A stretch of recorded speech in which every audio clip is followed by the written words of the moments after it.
Recording is on. Bakunzi ba radio televiziyo impinduka turabasuhuje. Uyu munsi twashize igihe tutabaganiriza kandi twari dusa nk'ababamenyereje kuganira ku kibazo cy'umuco ku buryo bwo kugira ngo igihugu cyacu kibone amahoro arambye abereye abanyarwanda bose. Uyu munsi turagarutse kongera kubaganiriza nk'uko mubibona. Ndi kumwe n'abagabo babiri bakomeye bakuze bafite b'inararibonye. Wa mbere ni Nsabimana Evariste wabaye umunyamakuru mu Rwanda kuri Ruremforu, akaba umudepite mu nama y'igihugu haranira amajambere. Ubu ngubu akaba nyine agerageza kutugezaho ashingiye nyine ku bunararibonye bwe, ibyo yabonye, uko yabonye u Rwanda. Musanzwe mumuzi, ndagira ngo basuhuze.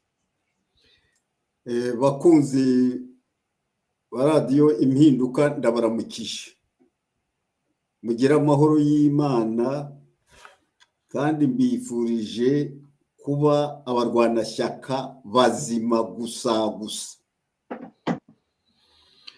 Undi mugabo nabazaniye ni Segasayo Maximilian, Maximen banza ariko yitwa ntibeshe.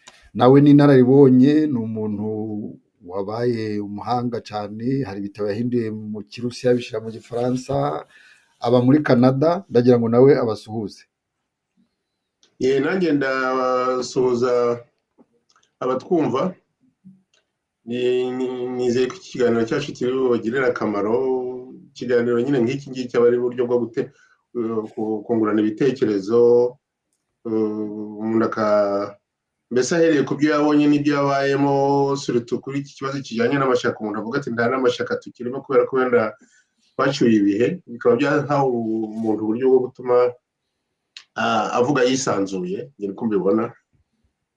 Ubwo rero wakoze kuba wantumiye, ngira ngo nibwo bwa mbere naza muri ibiganiro byanyu. Ubwo naho ubundi wari utangiye uvuga uti ni Maximilien cyangwa Maximine. Hari ikintu umuntu bihurijeho ayo mazina yombi, ni Magisi, kandi mu Kinyarwanda niko bagita. Nuko rero ni Magisi Segasayo. Nk'uko Magisi abivuze, nk'uko mwabonye mu nyito y'iki kiganiro, tugiye kuganira ku jambo ishyaka. Kugira ngo dufate icyemezo cyo kuganira kuri iryo jambo nyine, nk'uko wenda bakurikira muzi ko hari abanyarwanda bari mu muryango witwa abasangiza bumenyi, bandika ikinyamakuru cyitwa Iriba. Mu nimero yacu ya mbere, Depite Evariste Nsabimana yatuhaye inyandiko yavuga ngo inshike y'ishaka irica. Noneho biza gutuma mu nimero ya kabiri Segasayo avuga ati nyine ngo atugezaho ibitekerezo bya icyo inshike y'ishaka amaze kuyisoma, icyo mbese ukuntu yabyumvise. Wenda twahera kuri we Segasayo, iyo ubumvise uko ishaka Evariste Nsabimana bivuga, nuko uryumva, mwumvise muhuje cyangwa hari aho mutandukaniye? Nyine uko nabyumvise nabanje kwisegura mvuga ko ntabwo nashatse gusubiza Evariste, ahubwo nashatse gutanga ibitekerezo natewe n'ibyo yari yavuze n'uko yari yabisobanuye. Nabonye bifitemo ubuhanga bwinshi cyane, ubuhanga buvanye n'ubunararibonye ariko no gusesengura mu Kinyarwanda cyacu. Ibyo rero nkabona ari ibintu afite niwe ubyihariye, ntawatera murye. Njye ntabwo ndagerageza gutera murye, ahubwo nk'uko nabivuze nyine hari ibitekerezo iyo nyandiko ye yanteye, ni uko hari igice cya nyuma yaje kuvugamo ko aho tugeze ubu ngubu turi mbese dufite igihugu kiyobowe n'ishyaka rimwe, kandi ntabwo ari iby'ubu, bimaze igihe. Ibyo rero bikaba bituma njye mvuga ndi kuyoborwa n'ishyaka rimwe, burya hari ikintu abaturage tubiteramo. Njye rero naje gukomeza igitekerezo cyanjye mvuga nti ntanga ingero mvuga mu rwego rw'ukuntu amateka yacu bayigisha muri iki gihe, n'ukuntu mbese umuco wacu wa Kinyarwanda uteye muri iki gihe. ari ku mbyino ari ku ndirimbo n'ibiki byose ngavuga ngiro ibyo byose nkabihuza nuko biterwa nuko dufite ishaka rimwe rivuga rikijana ibishatse byose akaba aribyo yikorera ikaba mbese yashira abanyarwanda bose mu muji umwe ari mu byerekeye imyumvire y'amateka ari no mu byerekeye umuco ko tubaho ku muco ko ugenda wiburura naho nahereye.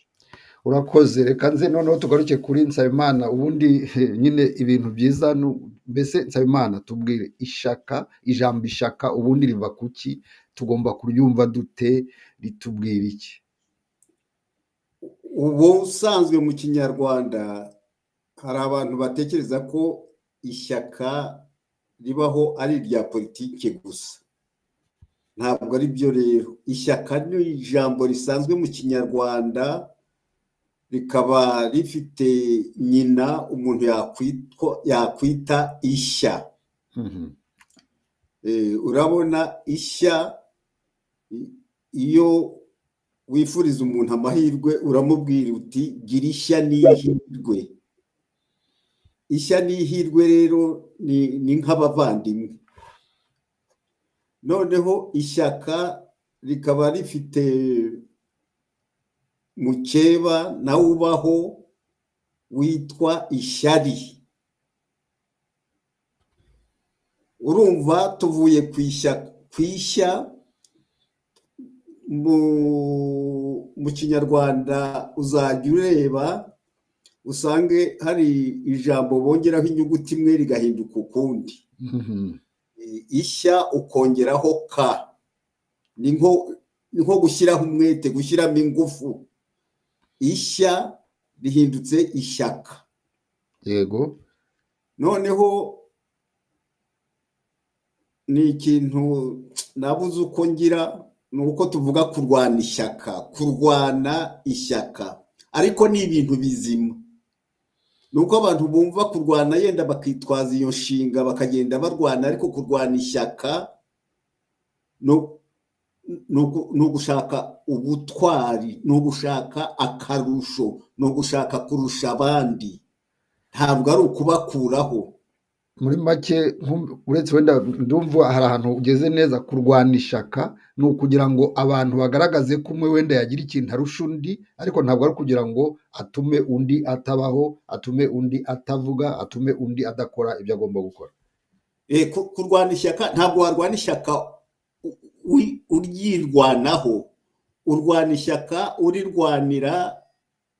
Iyo wagiye muri politike uba urirwanira igihugu, ariko no mu muryango wanyu ushobora kurwanira abavandimwe, ukabarwanira ishyaka kuko hari icyo ubarushije.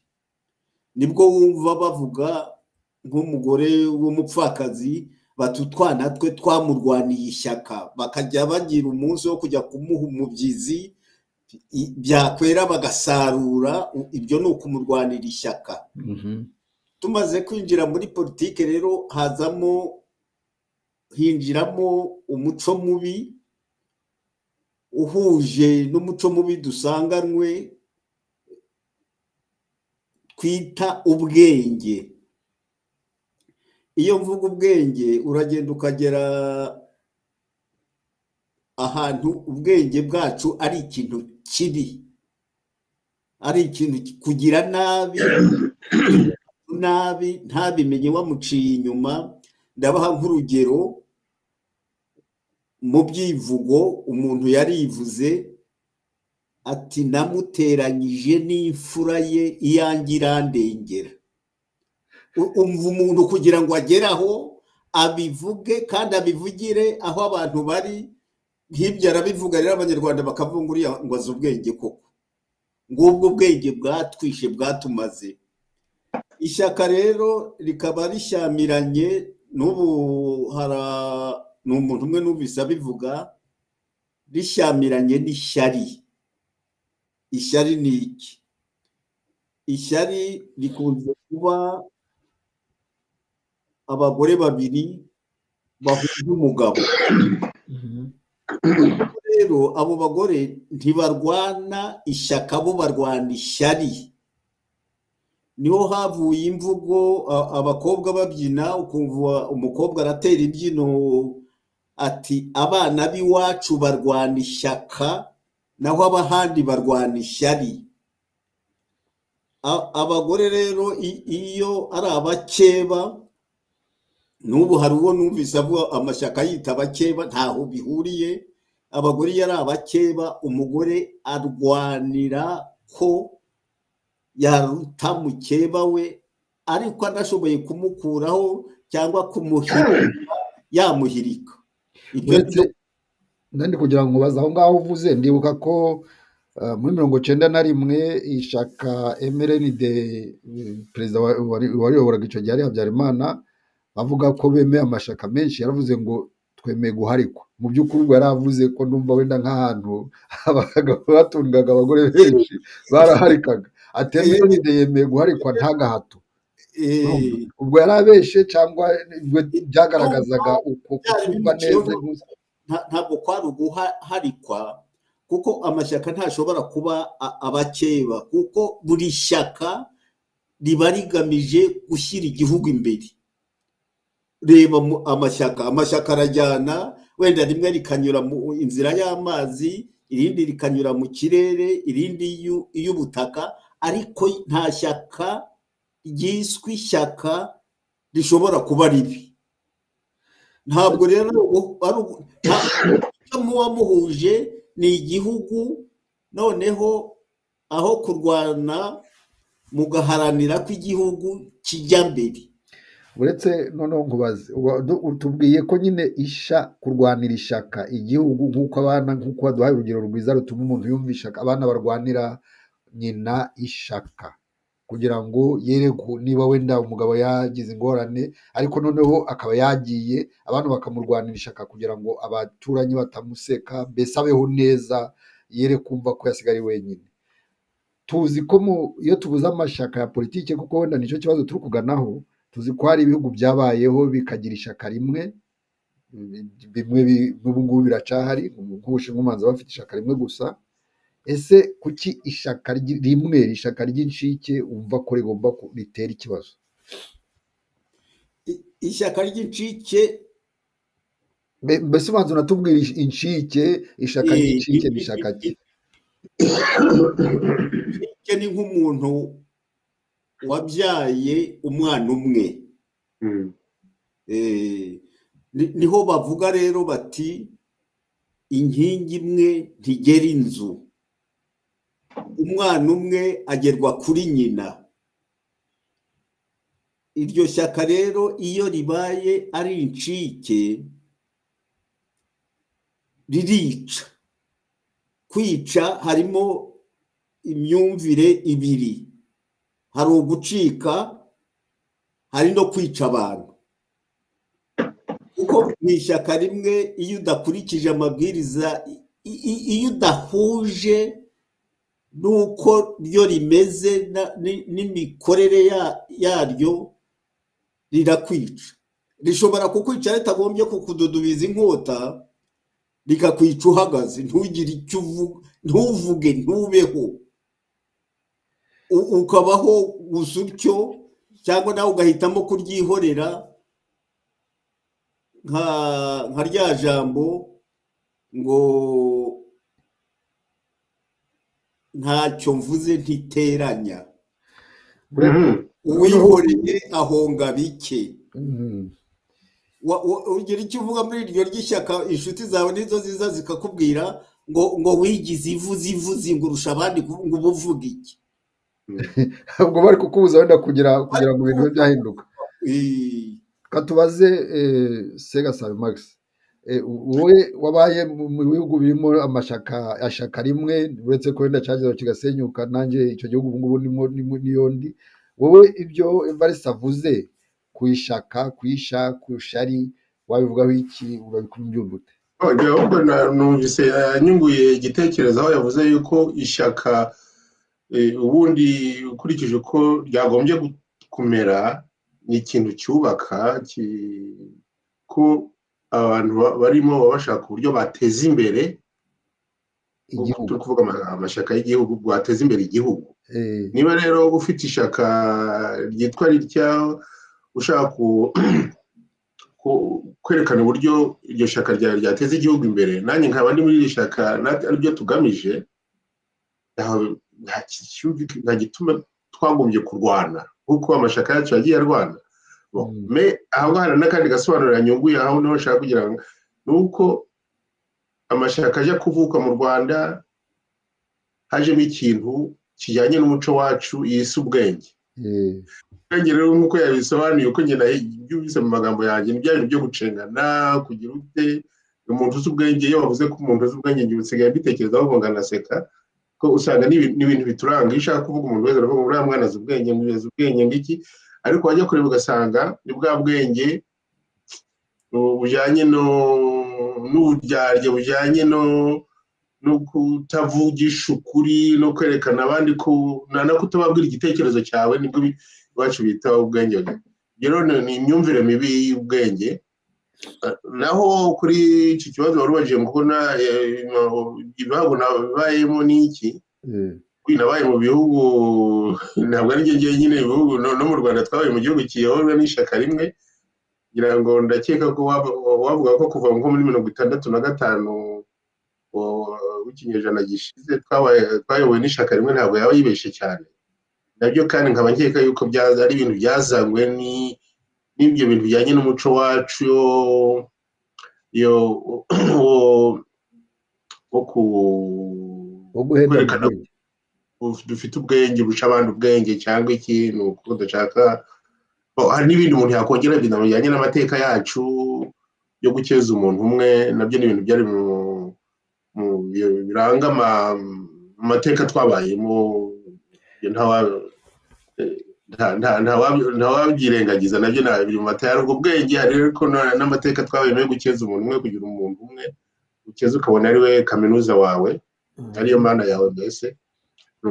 Ibyo ariko aho ushaka kuvuga kuri biriya by'ubwami, kubera ko wenda twabaye mu bwami igihe kirekire, cyangwa se ibintu byadusigiye ingaruka n'imyumvire dufite abenshi dusanga ntawabyirengagiza. Twese biteye ikintu byatugizeho cy'ingaruka, ukuntu twumva ubutegetsi, ukuntu tureba umutegetsi, ukuntu natwe iyo tugeze ku butegetsi ukuntu dutegeka ntabakwivanamo. Hari abateraga urwenya, wenda ni akantu nshaka gucishamo, hari abateraga urwenya ngo twinjiye muri repubulika ariko ubwami burakomeza kudutongera, dukomeza kubamo. Mbese umuyobozi wa repubulika nkawe nyine aho kuba perezida, akaba perezida ariko ari n'umwami, mbese akaba umwami muri repubulika. Ibyo nta nubwo ari uko, ahubwo akenshi usanga ni uko ari nitwe tumugira umwami. Ibyo ni byo nitwe tumugira umwami, ni abaturage bashinzwe kuyobora. Nabyo umuntu yagiraho ikintu abivugaho, ariko usanga ni twewe kubera ko twamenyereye imyumvire yacu, umuco wacu wadutoje amata, mbese twonse wakeka ko yadutoje kumvira umuntu umwe, gukeza umuntu umwe. Nitwe dufata umuntu wahaye inkoni yo gutegeka tukamugira umwami. Uretse gatoya muvuze ku bwenge, mwinyibutsa, ndumva mwese nzi ko mukunda gusoma, hari umwami w'u Rwanda wagizwe Mutara Rudahigwa, ngo yatuye u Rwanda Kristo umwami muri 1947. uko byabaye atura u Rwanda rero Kristo umwami, hari isengesho yavuze. Muri iryo sengesho yavuze, yasabye ko abanyarwanda ngo bareka guhendana ubwenge. Kumva ko icyo kintu muvuze cyo mu muco wacu mu by'ukuri kimaze igihe, kuko urumva we yari umwami muri 1947 atura u Rwanda Kristo umwami, kugira ngo abishire mu ntero y'isengesho. Hari ibyo gukunda igihugu yavuze, ariko nk'ibyo bintu byo gukunda ukuri bareke gukomeza, mbese bareke guhendana, ibyo guhenda ubwenge. Bibaza ko iryo jambo kuba ryarageze aho riza mu isengesho ry'umwami ari gutura Rwanda Kristo umwami, kuvuga ko ibyo kibazo cyari kiriho mu muco koko. Yega ko mwakomeza n'imbaciyemo Evariste, wenda byavuze byakirute, numva musa nkaho muri guhuza cyangwa aho turahuza, kuko twebwe abanyarwanda uzi ko bavuga ko abagore bose ni ab'umwami, inka zose ni iz'umwami, noneho bakongeraho rubanda rw'umwami. Uwo muco rero ntabwo watuvuyemo, ntabwo twashoboye ngo twiyuhagire tuvuge ko twawiyuhagiye twawikuyemo. Ngengera naho byita umuvumo mu Rwanda, n'ejo bundi numvise umukuru w'igihugu nawe avuga ko ruri mu muvumo. Uwo muvumo rero udukurikira. Ikindi, umwami arica kandi agakiza. Hari akantu nigeze kumva, agomba kuba ari umugabekazi ibwami, noneho umugaragu wari muri urwo rugo ajya mu inkike y'epfo arahihagarika. Ahihagaritse umwamikazi amubonye aturi mu biki. Umugabo amusubiza ijambo, ntabwo ryari ijambo ribi, yamushubije ibiri byo, ati binkora aha wowe ubikora ahandi. Noneho umugabekazi aramutanga, baramushorera bagiye kumwica. Noneho aza guhura n'umwami, ariko icyo gihe ngo imvura yari ikubye. Umwami aramuhamagara ati kanaka urajyahe kureba hahindutse? Ati mbabajwe n'abagaruka. Ati naho ngewe ndahunze. Ati genda ukiza abawe, abanyoko agiye kubamara. Uwo mwami aramubwira ati ni wowe mpiriyeho, baragarukana kandi bari bagiye kumwica. Nicyo cyerekana umwami arica kandi agakiza. Noneho tugeze muri Repubulika, kwica bivaho, ariko none tubonye umwami utica, twumva ko dukwiye kumusingiza kurusha uko twasingizaga umwami wica, kuko byo byari agahato. Ntabwo abanyarwanda twigeze tureka uwo muco wo kureba umukuru w'igihugu kumubonamo nk'umwami. Noneho amashyaka, ibyo mvuga incike y'ishyaka, urabona abaperezida twagize babiri, yabaga ari perezida w'igihugu akaba na perezida w'ishyaka. Ntagire murumuna we, ntidutekere kandi tukumva ari byo, ntitumubwire tuti wagize murumuna wawe umunsi wasitaye akaba yatera ikirenge mu cyawe, tukabyemera. Ni hahandi abazi igifaransa bavuga ko abaturage bagira umuyobozi bakwiye, kuko asa nabo muri biriya bihe byacu twatoraga. Muri make ubwo kuvuga ko twebwe abanyarwanda kuba amashyaka atadufasha kugira ngo tubane neza, ari uko nyine twebwe abanyarwanda tutari twagera kuri icyo, tutari twagira imyumvire se igeze aho ngaho ugeze uri kudusobanurira. Ntabwo twahageze ariko tukahashaka. Nicyo gituma amashyaka avuka yabanarenze rimwe, aho kugira ngo bene amashyaka barwana ishyaka bakarwana ishyari, akifuza gukuraho uwo murindi ishyaka, aho kugira ati ari ishyaka rimwe ntabwo urwana ishyaka ngo rubanda, ngo ubone uko ujya imbere ya rubanda ugira icyo uvuga ari wowe wenyine, kuko rubanda urarwegera narwo rukanogerwa. Niko tumeze, tugakoma amashyi tukaririmba ndandambara. Niko Max uri kubivuga, uri kubona ahubwo nagira ngo mbihuze n'ukuntu n'igituma nyine iyo myumvire yacu y'uko umutware umukuru w'igihugu aba ari umwami, iyo myumvire dufite n'ituma n'amashyaka acika kuko yitesha agaciro. Bigera igihe muri uko gutekereza ko umukuru wacu ari umwami, abantu bagenzi bawe iki nawe ubwawe ugahita uvuga ati ko uyu nguyu ari we byose ari ibye, kuki najya mu yindi shaka ryo kumurwanya, kuki ntajya mu ishaka ryahubwo nkamushyigikira. Nuko bitangira yereka ko mushyigikiye, noneho akagira ingufu nyinshi kurusha izo yari afite, nuko noneho ishaka ryo ugasanga niryo ribaye ryo ryonyine, andi ayo wari urimo nawe ukayavamo uti ye kujya mu ishaka ry'umutware ko ni wenyine.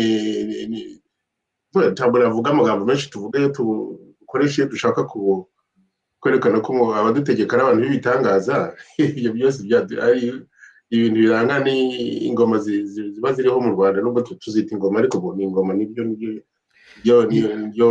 jambo dufite mu kinyarwanda cyacu. Yes, niryo jambo rivuga ubutegetsi. Usanga dukoresha amagambo rwose ateye hejuru ku buryo mbese bigeraho n'umuntu wabonye ayo mahirwe yo kutuyobora bigazaza kurangira abonye nawe ari igitangaza, ko ntawe ushobora kumuvuguruza. Yagira ikindi bivuga ko nabyo biterwa n'igihe aba amazeho, kumaraho igihe kirekire no kumva ayo magambo yose abantu bayakubwira, ngira ngo bituma nawe nyuma yaho uza gutekereza ko umuntu utameze nk'abandi koko. Ibyo ntabwo uyoboye igihugu, ntabwo uri umuntu usanzwe, ashobora kuba umuntu usanzwe ariko ufite kamemo, ndakeka ufite ibintu bikuranga by'ubutwari wenda byatumye ugera kuri uwo mwanya, ariko kubera ukuntu tuba tumutekereza, ukuntu tumufata, ukuntu tumwereka ubushobozi bwe, bituma nawe yikeka ko ari umuntu w'igitangaza. Noneho ibyo bikazatuviramo n'uko nyine twari dutangiye kuvuga ukuntu amashyaka atangira ari menshi, hanyuma bakaza kwivanaho ubwo bubasha yari afite, izo nshingano ayo mashyaka yari afite, akishyira mu kwaha kw'ishyaka rimwe. Hari ijambo uvuze Nsabimana nawe yari yavuze ry'inkingi imwe itagera inzu, kuko burya iyo umuntu nubwo bagukuza hari ibintu ubwo biba wenda bitangiye gusoba cyangwa kwihisha abo bashyizwe hejuru, babaye abayobozi b'amashyaka bakaba n'abayobozi b'igihugu. Igihe cyose umuntu yumva ko wenda ari we wenyine, kuko kwa kundi Nsabimana yatangiye adusobanura neza ukuntu abana barwanira nyina ishaka, ukuntu abana barwanira umubyeyi wabo ishaka kugira ngo yere kubaho nabi, mbese agubwe neza. Niko byari bikwiye no kuba kugira ngo abana barwanire ishaka igihugu cyabo. Ariko bitangira gute noneho? Ese nko mu ishaka, iyo nyine uwo muntu uri mu ishaka uriyoboye abona ari we wenyine, bari kumusingiza hasi hirya hejuru hose, bari kumujana hose, ibi byose bati niwe wabikiza, akabyumva akagera kumva ko ari ibitangaza, ari musa cyangwa ari iki, ubwo nyine biba byazambye. Ariko twabikira dute ibyo ngibyo Nsabimana? Mbere yo kubona igisubizo cy'uko twabikira, ni uko muri bwa bwenge bwacu bw'abanyarwanda, icyo ni igitekerezo cyanjye, ntaho nabyumvise, ni uko iyo ubona umutware bamukomera amashyi, burya yose ntabwo aba ari amashyi, haba havanzemo n'ishyi. Ntuze yavuze ngo ikinyarwanda cyawe kiraryoshye, kuko nubwo ni bya bindi byo guhakirizwa bya mponge mbino, niyo wowe bitakunogeye urareba iruhande, reka nicecekere. Mwajya kumusanganira, wowe mu gukoma amashyi ucukiriza, akaba ari ishyi umukubita mu matwi, uti azahava ryari.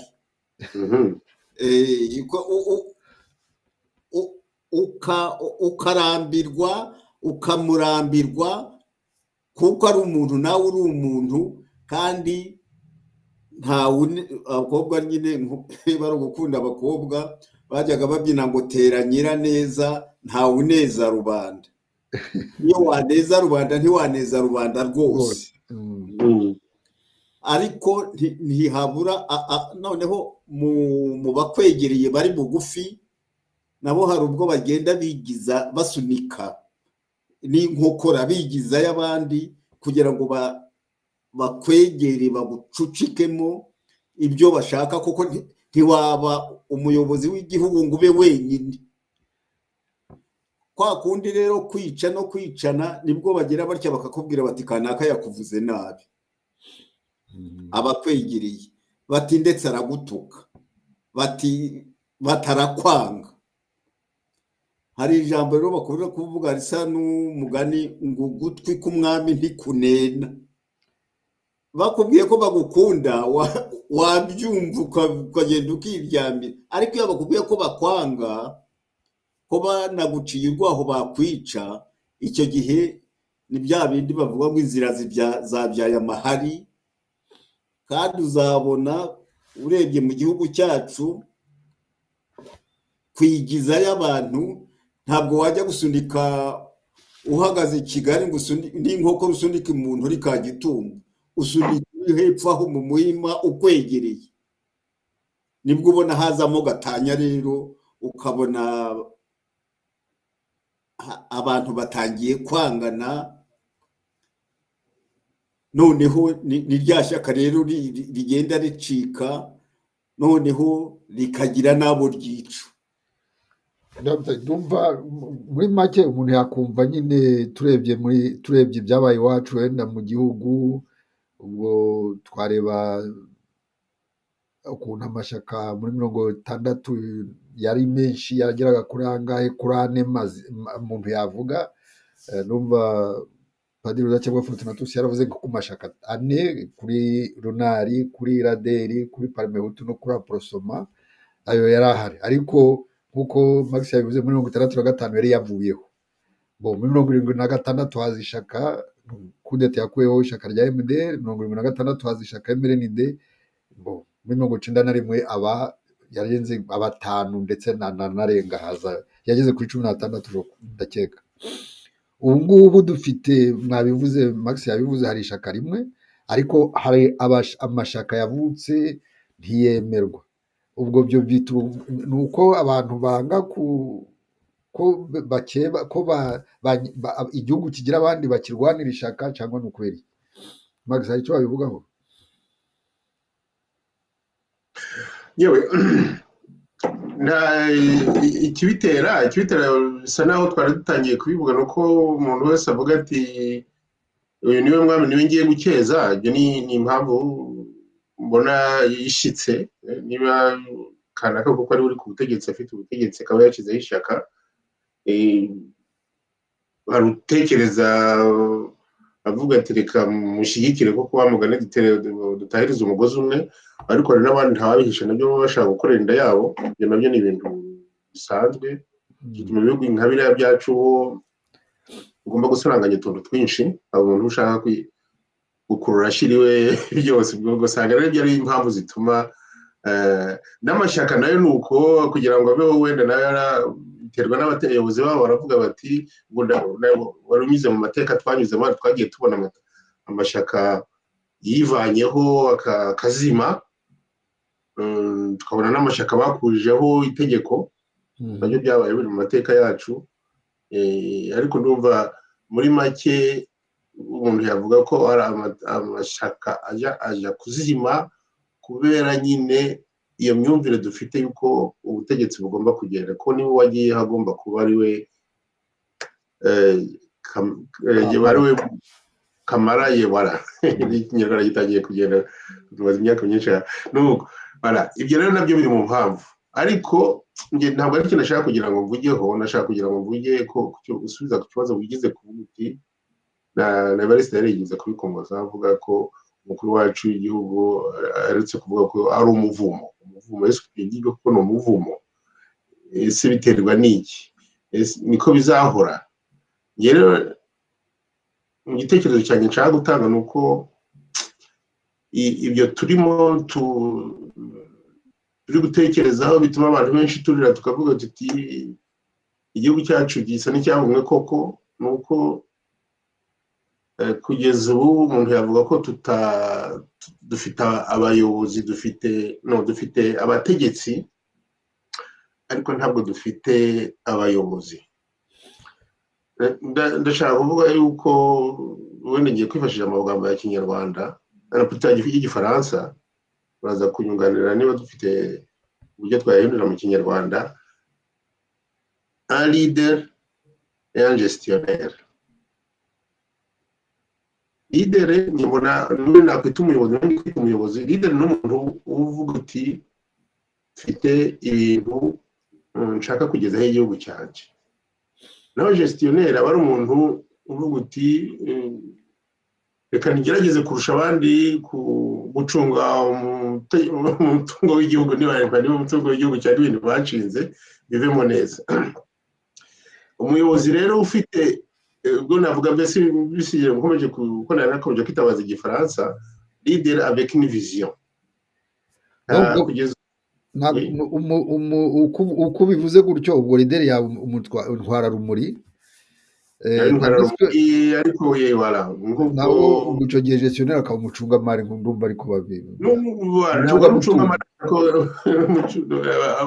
ntabwo wowe wahaye kuyobora igihugu ntabwo bafite gucunga imari gusa ariko ni umutungo w'igihugu n'abantu n'iki byose uburyo ubajera. Iyo utekereza kuri inshingano zawe ari kujera aba bantu, kuba mu gestionnaire wabo, kuba umutegetsi wabo, kuba umuyobozi wabo, ibyo bituma nyine ugira uburyo utegeka abo bantu bawe. Ntugire uburyo ntugire urumuri bavuze ko intwara rumuri ntubintwara rumuri. Naho intwara rumuri yo ibifite ahantu ishaka kujyana igihugu akaba ari byo igamiza imbere. Abaza kujera bakavuza gutegeka bagategeka ariko muri izo nzira yabashyizemo. Kugira ngo hari umuntu yabyumva neza narebye mu mateka tufite ari mu gihugu cyacu gusa n'ahandi. Urebye nko muri Afurika twavuga yuko nk'umuntu nka Mandela ni leader.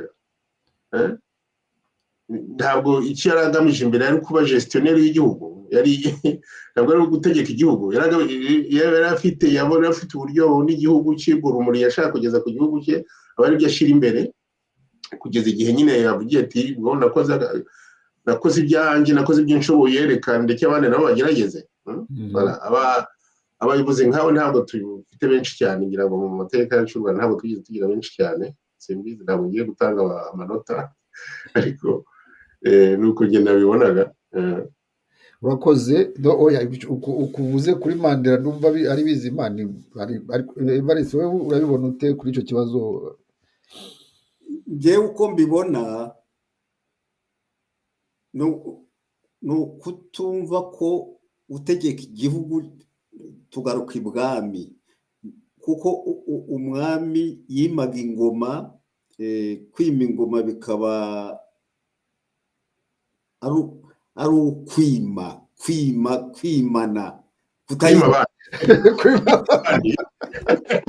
abandi bayirwanira. Ikinyarwanda kiraryoshye. Noneho nicyo gituma iyo yapfaga bavuga ko yatanze, bakabyitiranya no gupfa, ariko yabaga yatanze ingoma. Nibyo rero byatuzonze, nta kindi yibazaga. Hari umwami nakunze kuko yumvaga ari umwami Musinga, bamubwiye ngo bamubatize ati ndabyanze, kuko ntiyashoboraga kubatizwa kandi ari umwami. Imihango yose yari yarayirangije, ntiyashoboraga gukorerwaho indi mihango. Ibyo ni ibya cyami. Muri Repubulika rero njye mbona umuntu ukwiye, nakoresha ijambo gutegeka abandi, ari umuntu ufite ubumuntu. Yamara kugira ubumuntu akareba ati nzabageza kuki, we yibaza ati ndabishoboye, kandi akumva ko gutegeka igihugu ari umutwaro yikoreye ahetse agomba kugira umwakira umutwaro utaramuhwanya. niyo mpamvu navugaga nti mu mashyaka twabayemo mu Rwanda habaga perezida wa repubulika akaba na perezida w'ishyaka. Ubundi umuntu mu ishyaka umaze kurema ishyaka ugashyiramo perezida na ba visi perezida, ariko ntube wenyine. Inyamaswa igeze mu mpinga y'umusozi ni perezida uhamagarwa. Amafi yabaye make mu ruzi ni perezida, nta wundi muntu, akaba ari umwe. Icyo kintu rero cyo kugira ubumuntu kandi ukavuga uti iki kivi nteruye zagiharura iki gihe, ntuhwane n'ubutegetsi ngo uhwane n'ingoma ube nyiri ingoma ubuziraherezo. Icyo kintu rero kiratwica cyane cyane, kumva ko ari byiza aho kumva ko ari umugogoro. Abana barwaye amavunja, abagore barimo kurira, abantu bagize bishwe n'inzara, ukabyikorera wenyine utagira abandi.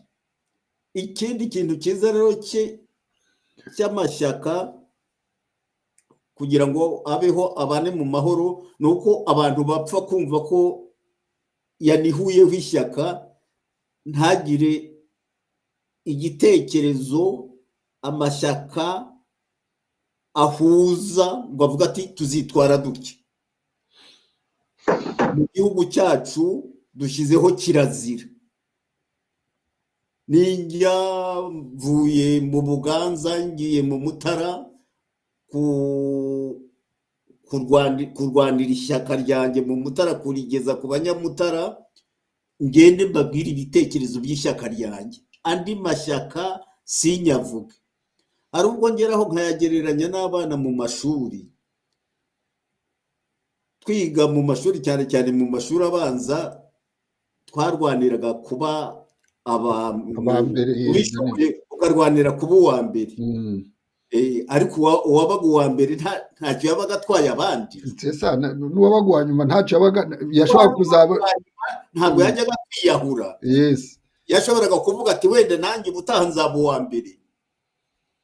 Amashyaka rero agomba kugira amahame ayahuza. Ayo mahame nkaba nayita kirazira mu gihugu cyacu. Izo kirazira bakavuga, n'iya mbere ndayizi, kirazira kwica umuntu. Amashyaka akabihuriraho, akabivuga, ndetse bakabyinjiza no muri rubanda. Imbyino ikaza iri kirazira kwica umuntu. Evariste, abarusi hari ukuntu bavuga ngo amagambo yawe ngo Imana ngo yakumvaga n'Imana, noneho abantu bakayashyira mu bikorwa. Iryo jambo ryo kugira ngo umuntu yumve ko atari we, mbese iyo kirazira iramutse igiyeho, cyangwa se abantu bumvikanye nyine ko ishyaka rivutse atari ikintu kibi, ari ikintu cyiza, ko intego y'ishyaka ari ukugira ngo igihugu gitere imbere, ko niba umuntu ashinze ishyaka atari muri rya shaka wenda rindi ririho, atagomba kubizira, ahubwo agomba kubyubahirwa. Ibyo byatuma wenda byakwihutisha igihugu cyacu, mbese byaduha amahirwe menshi yo kugira ngo igihugu cyacu kive mu kaga kirimo, cyane cyane muri iki gihe. Kuko nubwo bwose tubizi, ntitubivuga cyane, cyangwa se ntibivugwa cyane, ariko biravugwa. Bizwi ko ubu ngubu u Rwanda hari kutihanganirana, kuko nk'iyo mbona nk'umukuru w'igihugu ari kuja ku karubanda agakoronga umuntu washinze ishyaka ritemewe, ukumva ari kumukoronga, sinzi uburyo urugero aba ari guha abayoboye. Ibyo ni ibintu bigaragaza ko dufite ibibazo mu by'ukuri byo kugira ngo amashyaka abe yabaho kandi akore koko nk'uko turi kubitekereza aha ngaha. Ahubwo ni nka wa muvumo, kuko abanyarwanda dukunda kubyara. Nibwo abantu baganira, umuntu arakubwiye ati wowe kabyara we, yakubona muvuganye. Ngiye kubabwira ikintu cyambayeho. Nari mu Rukoma, ni muri perefegitura ya Gitarama. nganira n'abantu ubwo rero tuganira ku byerekeye uko bashakaga hambere, noneho umugabo n'umugore turaganira, ariko ikintu cyaje kunyura mu kurangiza, umugore arambwira ati mwana wanjye, ntiyaranzi ati mwana wanjye, Imana izaguha amata uyanywesha amatama yombi. Urumva nk'uwo ni umuntu, ntaho twari duhuriye ariko kubona ukabona ari umuntu. Noneho iryo shyaka no hambere umwana yaravukaga, nyina yatinda kumukurikiza yamenye ubwenge, agahora akajya areba ku nda ya nyina yifuza ko haba harimo undi wagire murumuna we. Urareba kwa kundi murumuna wawe aza gukurikiye muri abahungu mwembi, wa mwana we, ariko ubwira mwene nyoko. Amashyaka rero singira ngo aba amavandimwe mu rwego rw'amashyaka, sinabaho njyenyine. Uzi ko no hambere hari ubwo nyoko yagushyiriraga ibiryo ku nkoko ukareba ahandi batirya. Sindya njyenyine, sinavutse njyenyine. Ukumva ko kuba ishyaka rimwe ni ukwikubira uwo mu ruhu, kandi ni iyo andi mashyaka avuze ugira icyo ukuramo. Bakoze sinzi reka kugira ngo nanjye ngire icyo mvugaho gato, ariko mbihuje n'ikibazo wari wabajije mbere tutashubijeho nkuko wenda wabyifuzaga. Kuki ubu ngubu usanga nyine iyo hashatse kugira irindi ishyaka rivuka, ishyaka riri ku butegetsi yarwanya abo yemera, ntababihishe, abo yemerana amashyaka ari mu kwaha kwayo iryo shyaka. Kuki naho ngaho nyine naho baretse yavugaga ati umuntu ishyaka se cyangwa uri kuriye, uri ku butegetsi, ntabwo afite izo nshingano zo kuvuga ati mfite ikibi nashize nshaka kugeza hariya nimpagera zavuga ko ngicyuye ndetse n'abandi bakore. Cyangwa umwe twavuga nk'abantu zabaga bafite, wavuze uti ntwara rumuri nshaka kugeza ku gihugu cyanjye n'ubu, nimbona binaniye zabwira abandi nabo bashyiraho akabo, nimbona bigezeho nanjye njye kuruhuka, njye mu kiruhuko. Impamvu zose zibiteraniye iki nuko uko mbibona nkurikiye amateka yacu n'ibyo tubona mu bindi bihugu, nuko abenshi baba muri ayo mashyaka akomeye ari no ku butegetsi, ntabwo bareba gusa umuyobozi wabo nk'ari Kamara, ahubwo bafite n'imyumvire yo kureba ati iri shyaka ubutegetsi ni uburyo bwo kugera ku mbehe. Iyo mbehe rero niba bashaka kugira ngo undi nawe ayigereho ayisangire, ku buryo iyo hagize irindi shyaka riza kuvuka bararyamagana bati imbehe ni ntoya, hari abandi bantu bashaka kugira ngo bayitwake, ntabwo ari kugira ahubwo ngo basangire, bayitwake. Byabindi yavuga ati tujya bamushyira ibiryo ku nkoko, sindarya njyenyine. Bashaka kuvuga ati ibiryo biriho ahubwo ni bike, iyi nkoko ntihaza aho undi muntu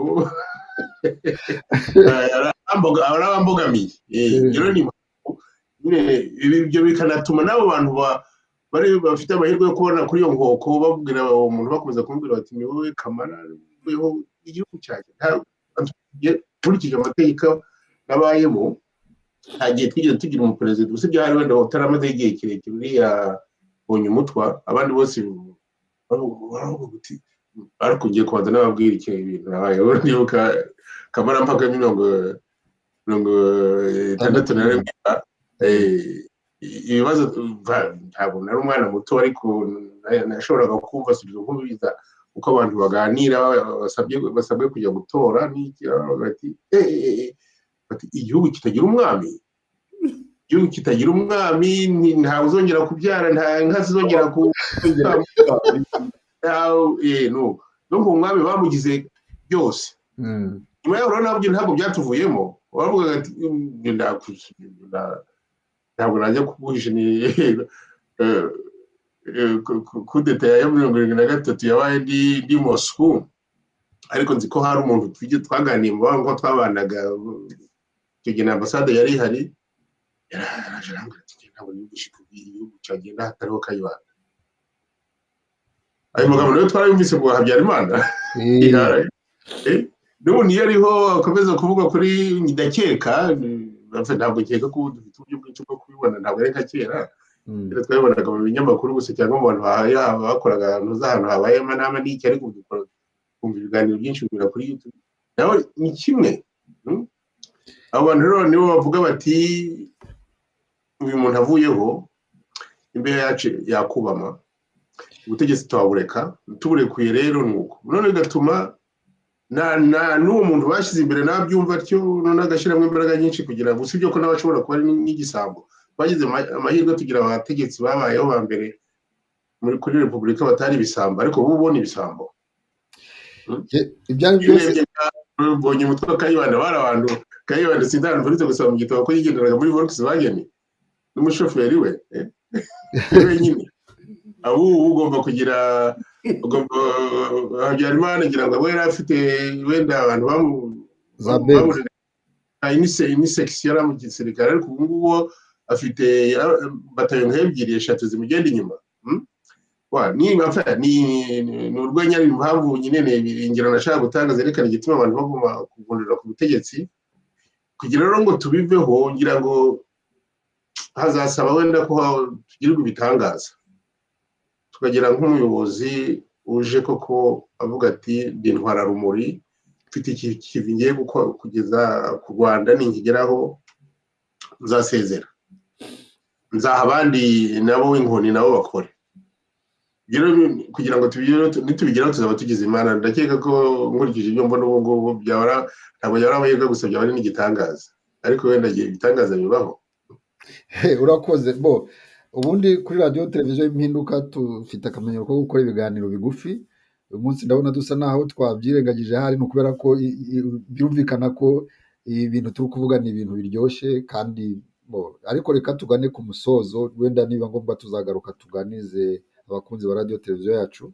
Ndagira ngo birumvikana ariko ko nanjye ndi kumva rwose ikiganiro cyashobora gukomeza, ariko reka tube duhinnye, tuzashaka undi munsi ikindi gihe dukomeza, sibyo? Ndagira ngo mbasabe muse nk'abavuga muri make ibintu twagejeje ku bakunzi bacu.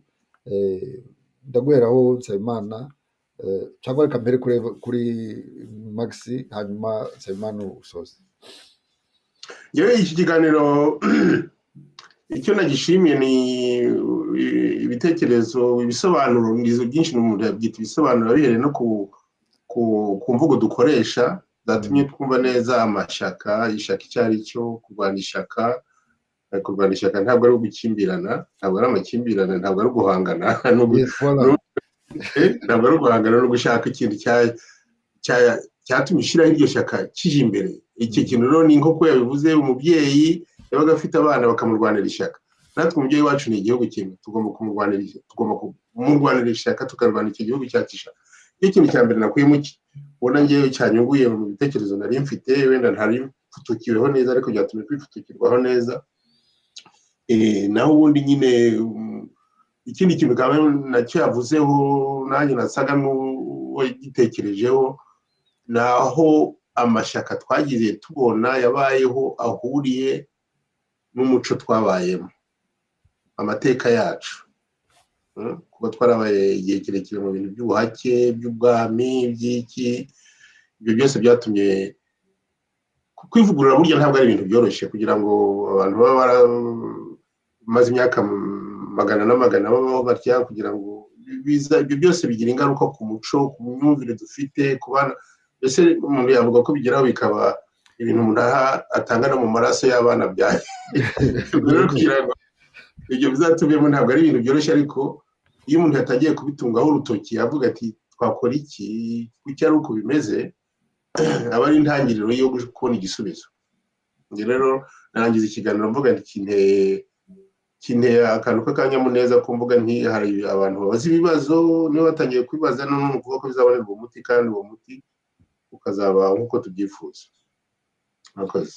urakoze. Nsabimana wowe nyine tuhe nawe kubyumva umusozo, ariko tunemerera nyine abakunzi ko tuzagaruka, kuko wenda hari ibibazo bazatubaza kugira ngo tuze kongera gukomeza no gukomeza wenda gucukumbura, kuko hari inyandiko ya bya bitekerezo Magesi yatubwiye, inyandiko yawe yatumye abyibaza akanabisubiza, mbese tukazakomeza kugenda tubiganiza abakunzi ba radiyo televiziyo yacu. Evariste. ngewe mu gusoza ikintu nibandaho ni ubumuntu.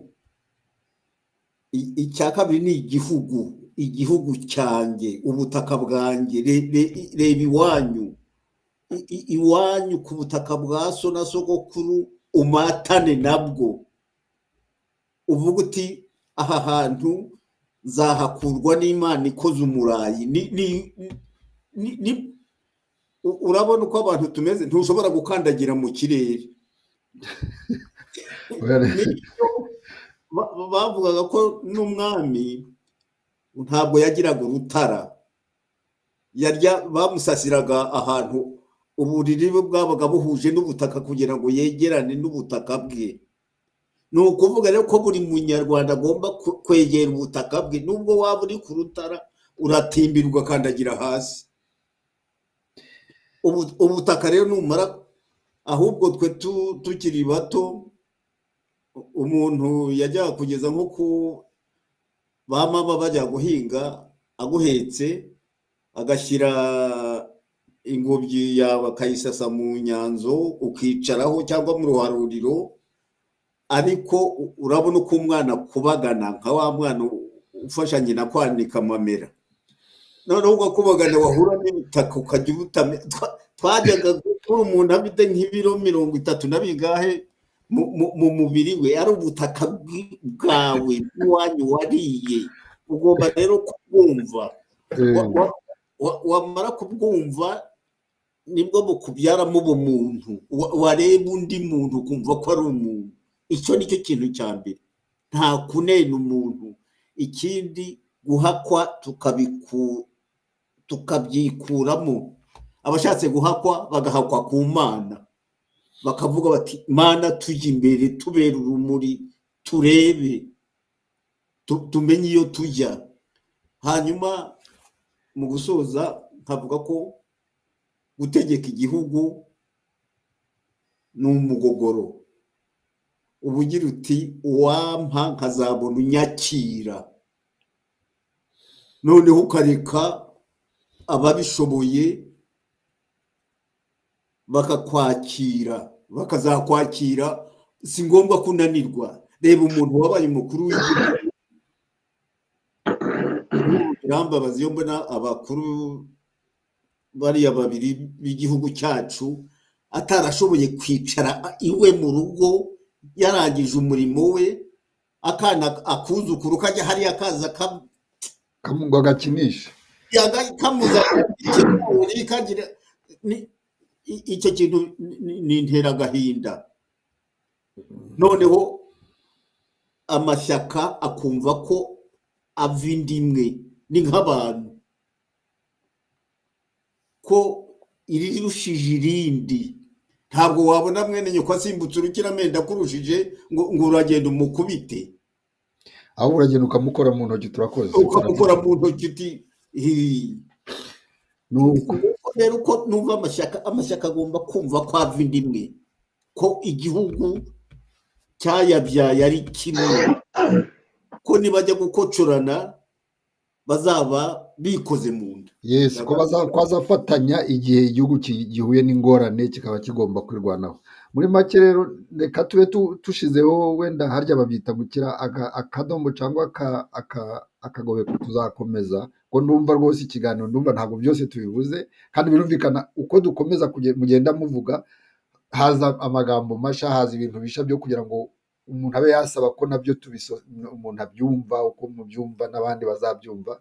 Ariko ndagira ngo tube duhagarariye aha, twifurize abakunzi ba radiyo televiziyo Impinduka badukurikiye n'abazadukurikira kuko kuri murandasi bose bazatubwire niba ibi tubabwiye bumva bifite ireme, ese koko ni ngombwa ko dukomeza kubiganiraho kuko njye numva ntako bisa kuganira ku bibazo nk'ibi ngibi hanyuma tukareba uburyo amahoro yagaruka mu gihugu cyacu ashingiye mbese ibyo byo guhangana mwavuze kubera ko tutari mu mashyaka amwe kubera ko tudatekereza kimwe bikavaho tukumvikana ko kuba dutekereza ku buryo butandukanye ahubwo byagombye kuba ubukungu bw'igihugu cyacu. Murakoze naho ubutaha abakunzi ba radiyo televiziyo impinduka tubifurije kugubwa neza mugire amahoro n'amahirwe. Murakoze nawe. mubane n'Imana. Okay. Reka nze mfunge.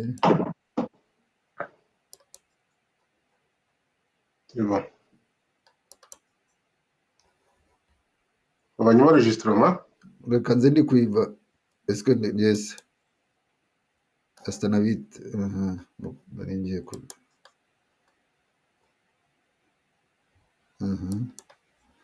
Ibindas.